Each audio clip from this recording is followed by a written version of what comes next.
nabad daawadayaal waa toddobaad kale iyo qaybtii labaad ee barnaamijkeenii hindisi halabuur ee kaga warramanay qaabkii bariga hore loo guursan jiray sida imka loo guursado. toddobaadkii hore waxaynu ku joojinay haasaawihii iyo xulashadii marka dadku haasaawaan ee markaa is xushaan dee kabacdi waxaa imanaysa meeshii guur baa imanaya ama heshiis guur baa imanaya arooskii baa imanaya markaa toddobaadkan waxaan ku falanqayn doonaa bal sidii markaa heshiiska guurka u dhici jiray iyo sidii markaa loo aroosan jiray waqtigii hore iyo waqtigan la joogo ayaynu eegi doonaa. kusoo dhowow mar kale barnaamijka abwaan axmed yaasiin. mahadsanid muxsin, aad baad u mahadsan tahay. waan dhowahay. hanaanka guurku ee bulshadeennii hore sidaynu odayaasha iyo awaalkii hore kasoo gaadhnay wuxuu ahaa runtii wax aada la ysaga xil saaro in qoyskaas dhismaya oo noqdo qoys taabagala oo ubad habboon soo kordhiya, sidoo kalena bulshada maamuus iyo maqaam fiican ku dhex yeesha. waynagii qaybtii hore ka soo warranay oo dee inanku intuu yaryahayba ama uu da-da soo gaadho doobnimada dee lagu odhan jiray dhaban yeelkiiyo gabadha qashada ogow. inantana sidoo kale waxa lagu odhan jiray gabadh yahay guur waa kale u kaadso. sideer inta ugu badan xagga inanka ayaa markaa aqalku dhismayo ay xaggiisa wax ka abaabulmi jireen. markuu inanku yidhaahdo xilligii guurka aabba waxaan rabaa inaan guursado, ee gabadha la weydiiyo waa ina hebel ama inaan si wanaagsan loo garanaya ahayd, ama waxay noqon jirtay in looba ilaalo tago. hadiya gooraale marka lagu qanaco gabadha uu ninkaasi doonayo inuu ka guursado iyo reerka uu la xidido, waxaa israaci jiray horta guurarku waa 7 nooc bay u qaybsamaan inta badan. innagu laakiin mid baynu u goleen. guurarka waxaa ka mid ahaa uguna geed fadhiisi, dhabar garaac, heerin, la tegid ama masaafaysi, dumaal, xigsiisan iyo godob reeb baa jirtay. 7 noocee guurarkii way kala duwanaan. 3 baa la odhan jiray guur daneed oo danbaa keentay baa la odhan jiray. tusaalahaan dumaal iyo xigsiisan iyo godob reeb, 3daa guur waxay ahaan guur dani keentaya. dumaashu waxaa la odhan jiray dumaali waa dabar caruureed oo nin iyo gabadh wada joogay, ubad isu lahaa, marka ninkii geeriyoodo gabadha soo hadha gabadhiisii iyo uu ifka kaga tegay ubadkiisii si aanay ubadkaa iyo gabadhaasi u dayacmin, ama inta nin kale dee gabadhii guursado aanay caruurtii dee loogala hadhin oo gabadh hooyada iyo caruurtii loo kala fogeyn, ama aanay gabadhu macaayadoo caruurteedii wadata reero kaleba u galeen cid kala guursanayna reerka iyo caruurta iyo reerka ay ka dhasheen isu waayin. ayaa loodhan jiray dumaali waa dabar caruureed oo ninkii dhintay ama walaalkii ama haddaanu walaalahayn in adeerkii ciddii u xigtay ayaa gabadha guursan jirtay, iyadoo muhiimaddu tahay in reerkii hore siina jiro, ubadkaa iyo reerkaasina jiraan. waayo ninkan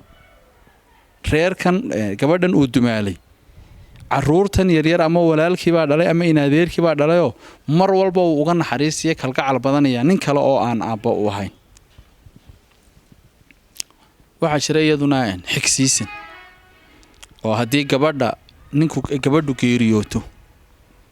oo uu ninkuna ahaa nin inta badan ninka dadnimada wanaagsanaaba inta badan xigsiisanka weliba la siin jiray, iyadoo cid walba ahayd haddana waa lasii kala jeclaa.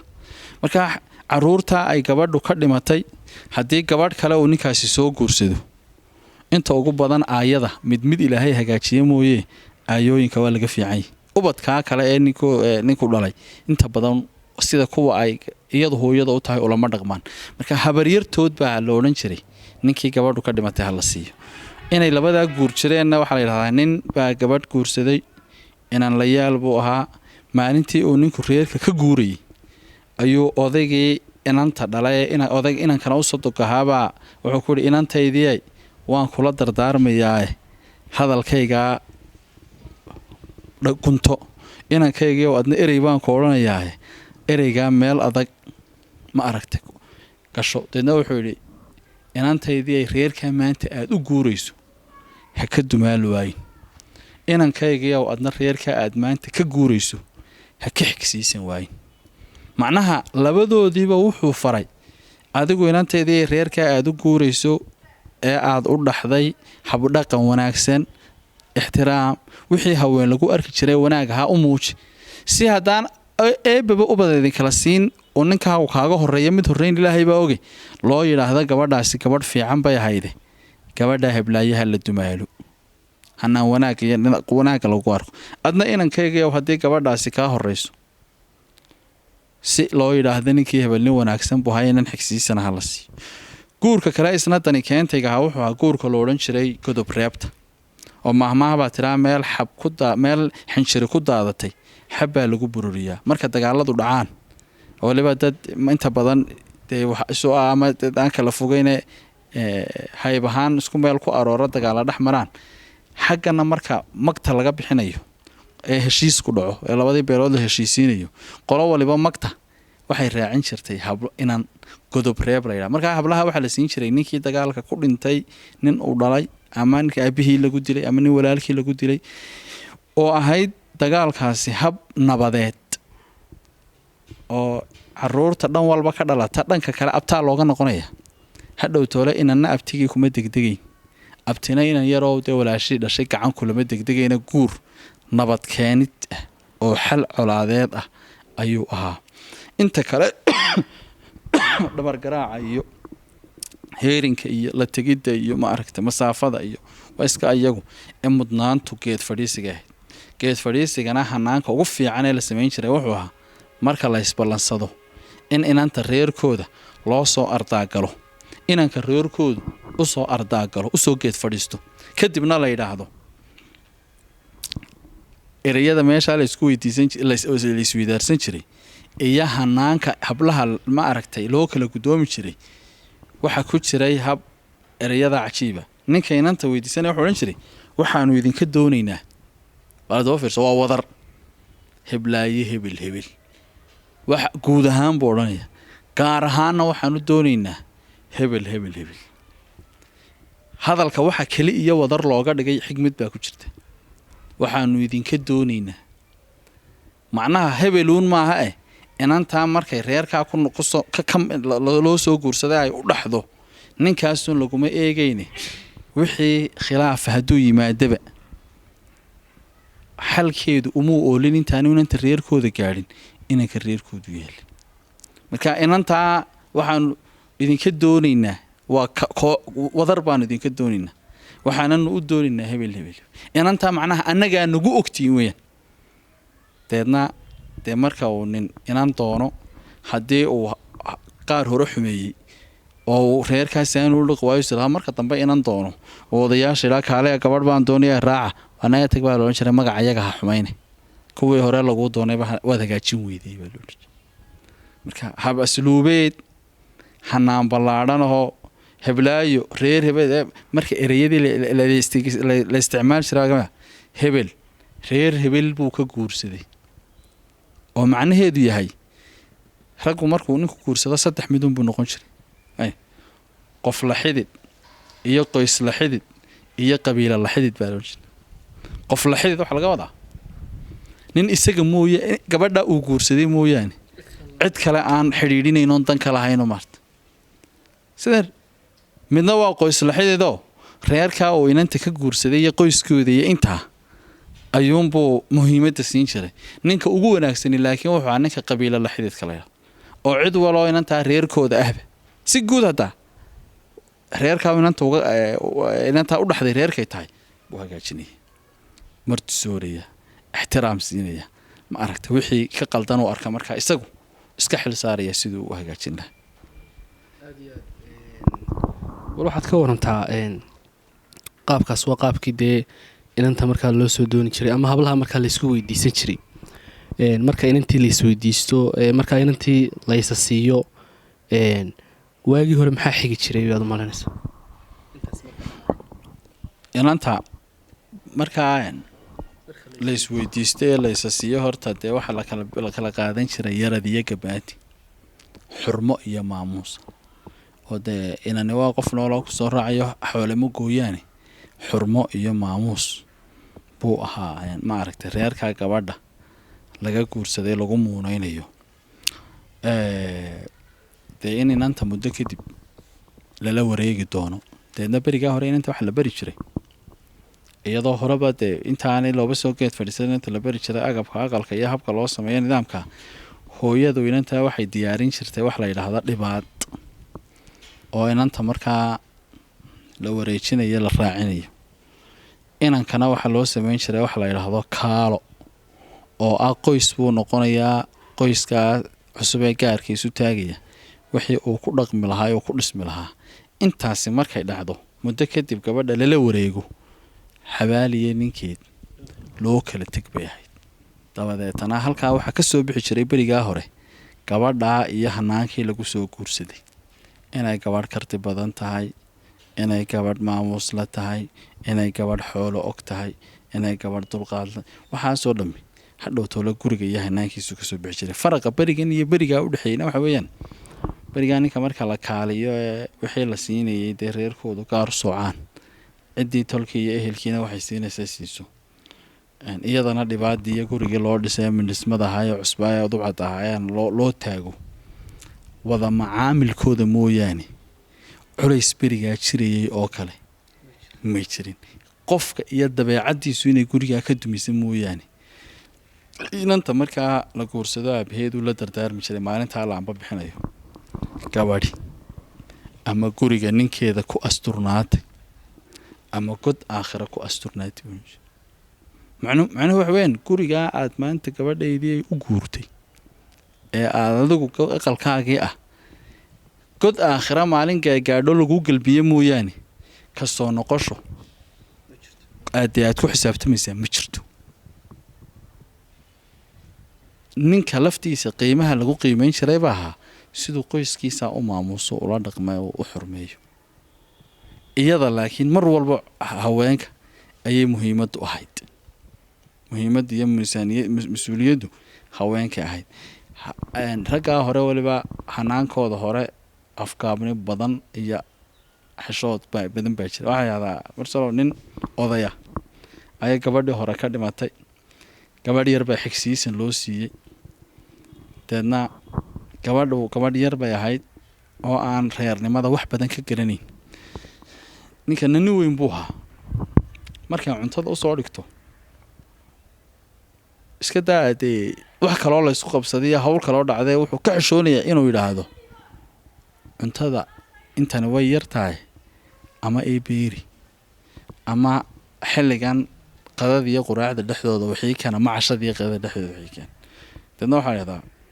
markay cuntada u dhigtaa erey buu halhaysu lahaa alla yaa u sheega. hadhowba haddana raashin alla yaa markay gaadho xilliga cuntada u dhigto alla yaa u sheega uunbuu yidhaa waxba uguma daro. muddo markii ay saa lahayd bay maalin baa islaan usoo wareegtay baa maqashay iyadoo u geysay quraaca uu leeyahay alla yaa u sheega. deedna waxay ku tidhi odaygu muxuu leeyahay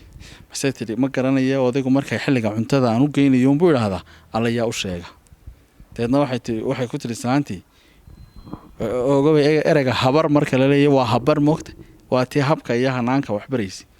waxay tii odayga intaad cunto u geysay ama cuntada goormaad u geysay waxay ku tidhi dee inta dadka loo geeyun baan u geeya 3 waqti. waxay ku tidhi waa nin weyne xilliyada qaar qadadiiyo quraacda dhexdoodana mar wuxuu geey quraacda iyo cashada dhexdoodana mar wuxuu geey. deedna gabadhii yareyd baa xilli aanu uga baran ayay wax u keentay. hadhow buu yidhi alla yaa u sheegay alla yaa u sheegay. gabadhii yareyd hadalkii islaanta way garatay inay wax weyn oo ka maqnaa u sheegtay. islaantii bay aqalkeedii ugu tagtay waxay tihi odayga hadalkii uu bedelay wuxuu yidhi alla yaa u sheegay. waxay tihi macnaha halkaa waxaad ka yar dareemaysaa afgaabnidii iyo gaabsanaantii raggii hore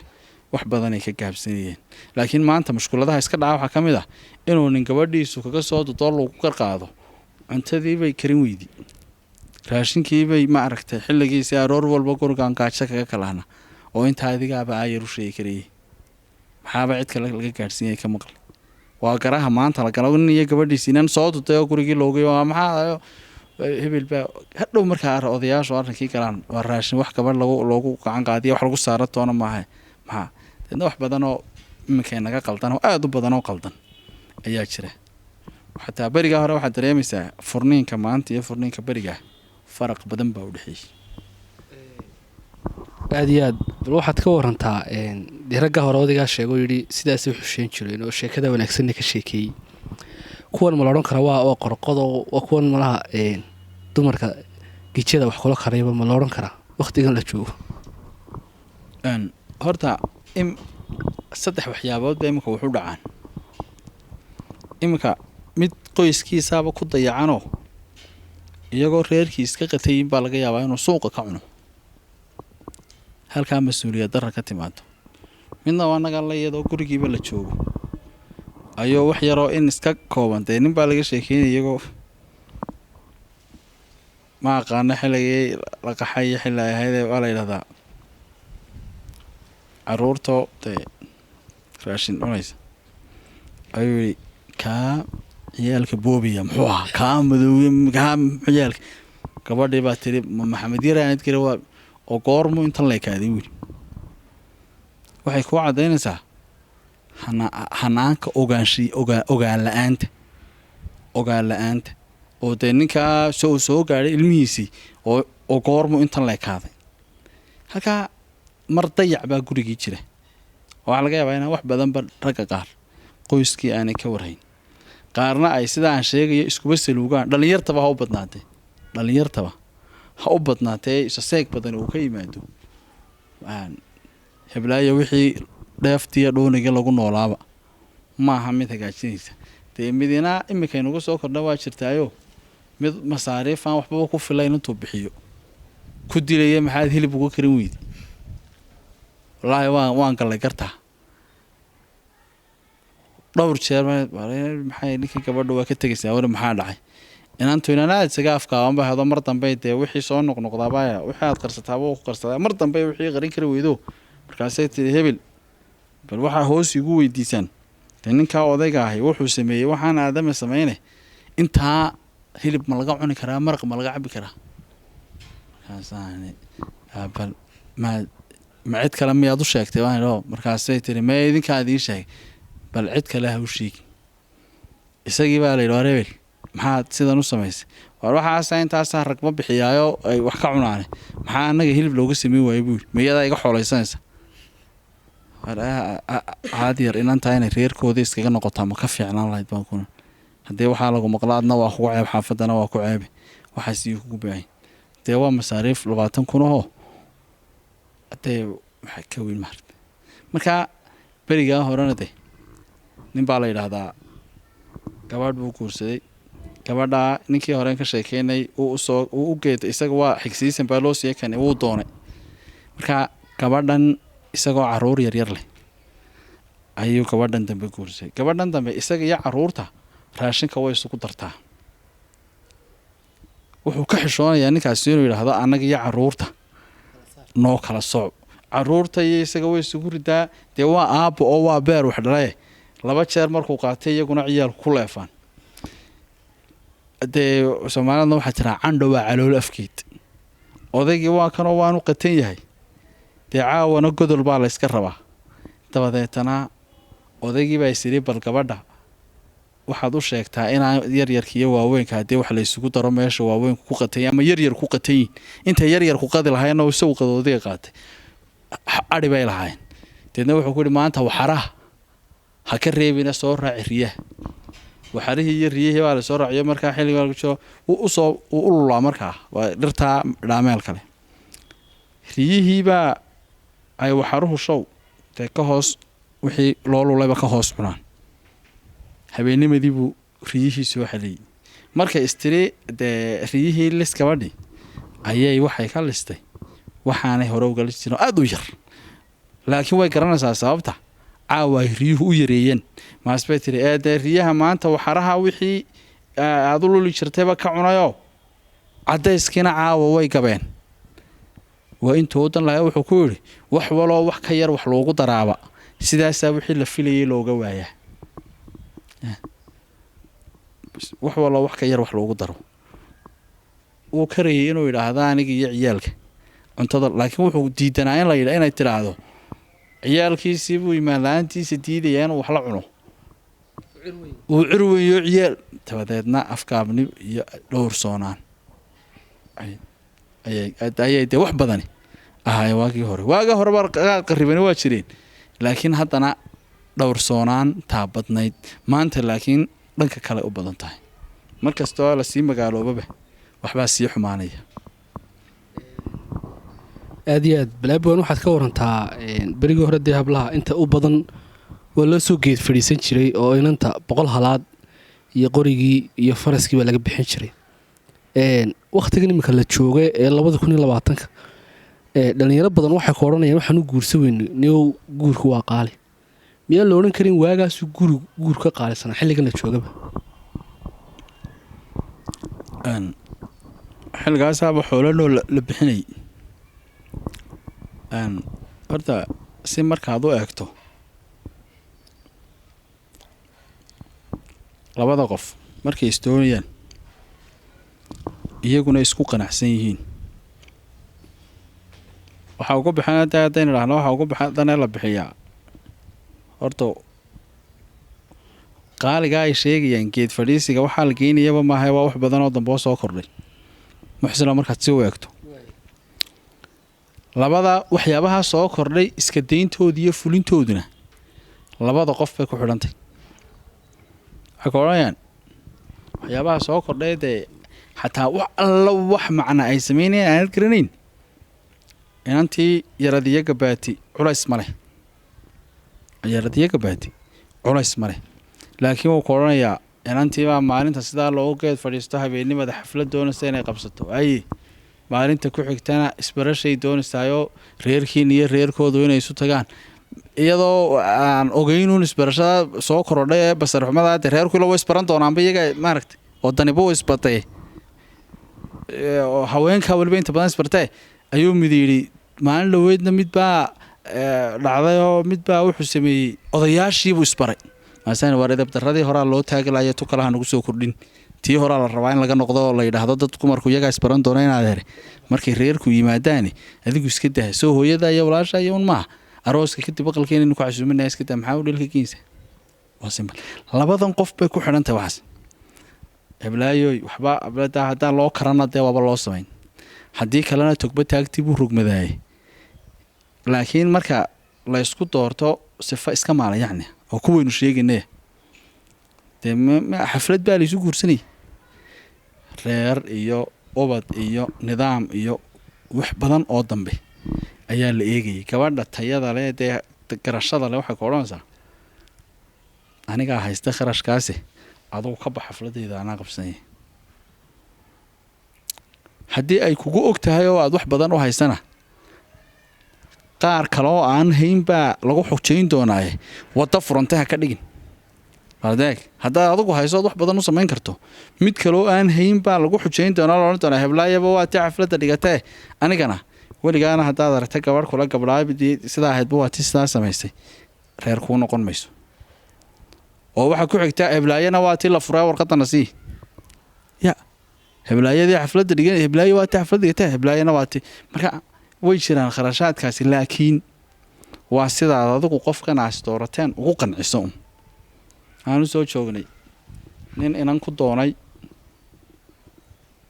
150 kun oo laanu sitid 150 kun oo laanu sitid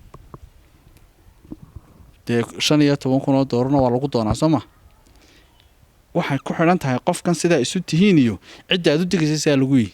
aabaheedna u geey buuri markaa yuhuunta reeraha nin baa inan laga soo doono wuxuu yidhi ebelow inan baan kaa doonaa waa caynkaasoo dabadeedno dee ninkan baa oo deedna odaygii baa yidhi inan dee waa la arki jiray isugu keenkeena waraaye meel weyn in la isugu yimaado lama doonaya ninkana waxba ma hayee in la duceeyuun baan doonine doodayaasha loo tegaya xataa kala duwan makan wuxuu yidhi oo dabadeedna dee waxba imika ma hayee markuu ilaahay siiyo ayuu ku wanaajin doonaa har markuu ilaahay siiye un hayla yimaado buuli iminka ha iska joogo markuu ilaahay siiye un ha ila yimaado markaasum baan inanta siine. ninna wuu jiraa isagoo odhanaya oo dee nin baa laga hayay markaan inantaa aad iska doonaysaan hooyadeed u fadhiisanayay aniga intaan daruureeyey baan da-ay buuli oo sideed u daadaalaya wuxuu inantaa hooyadeed maalintaan doonayey anigoo sacuudiga ka imoo bil fasaxa soo qaatay baan idhi geed fadhiisigeeda gurigalkeedana ii raaciya maasaali war xilli iska adag baa lagu jiraayo xilligan inan lama wareejin karee maxaa u baahan tiiro dee reerka biyaba ma isaga haysta baa lihi 10 booyadood baan istabageliyey buui aniga intaan daruureeyey da-ay buui maalintii hooyadii lasoo wareejinayay isaguna mabuu daruureyna muxuu inan ku doonaya nin caynkaasuu u dhigaa ninna isagoo wanaaggeegayuu yidhaahdaa waxaanaad doonaysaa wax ka badan buu ilaahay isku kiinsiin doonaa inanka igu yeedha ninbaa iga sheekeeyey xilligii jabhaddii buu yidhi iyadoo dulcad la joogo ayaa nin dibadda ka yimid baa gabadh doonay buu yidhi qaxoontiyadiina waa la joogaa lacagdii wixii uu sitayba 6 bilood baa loo ciyaarayo isagun xabaddu u dhacaysay buu laba isla habeenkaa ninkaasi arooska ahaa labadeena kaadh ma isla kaashanaa waxa idhaha baa jiri jiray buuyo kaadhka qaxoontiga iyadoo ay ku leediyo kuwiisa ku leeyihi labada kaadh baa la isku darsanaya halkaasunbaa kuyuuga la wadagelaya labadeena kaadh ma isla kaashanaadii bay labana isku guursadeen buuri dabeedna wuxuu idhi wallaahi arooskaa habeenkaa labadaa isguursaday arooskaa kale raashinkii lagu kariyaa looga soo qaaday labadii dee wax badan loo sameeyey buu yidhi markii waddanka lasoo galay mabay wada joogin labadii kalena buu yidhi iminka dadka magaalada Hargeysa ugu roonroon bay ku jiraan ee ugu hantida fiican marka guurku hanti baxda ma waa calaaniyaatukum tursuqin baa yahay waa niyada kharashuu jira laakiin dee ninna baagaaba 100 halaad buu bixinay dee ninna ma aragtay wixii uu awoodo ayuu bixinay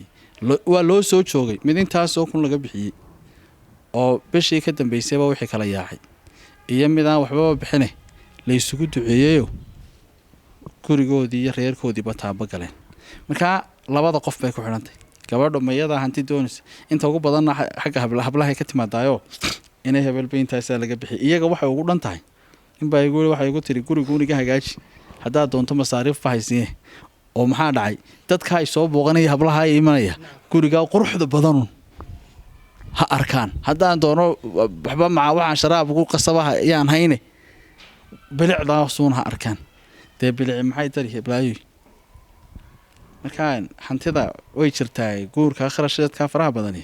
laakiin wixii labada qof isla gartaan isla meel dhigtaan ayaa khayrkuna ku jira adwaab weyn waxaad leedahay dee guurku kama soo harayo isafgarashada labadan qof markaa ay isafgartaan bal dib baad ugu celin doontaa sheekadii aad soo carabaabtay ahayd ninbaa inan dad badan baa kuley isweydiin doona ina daawan doona 150 kun oo ka heshaa ka bixi bal arrintiis sheekadiisa ahayd bal ka war horta waxaan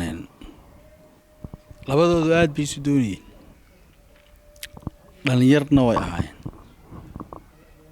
waliba waxay ahayd oo markii aan dugsiga sare uun ka baxna bay ahayd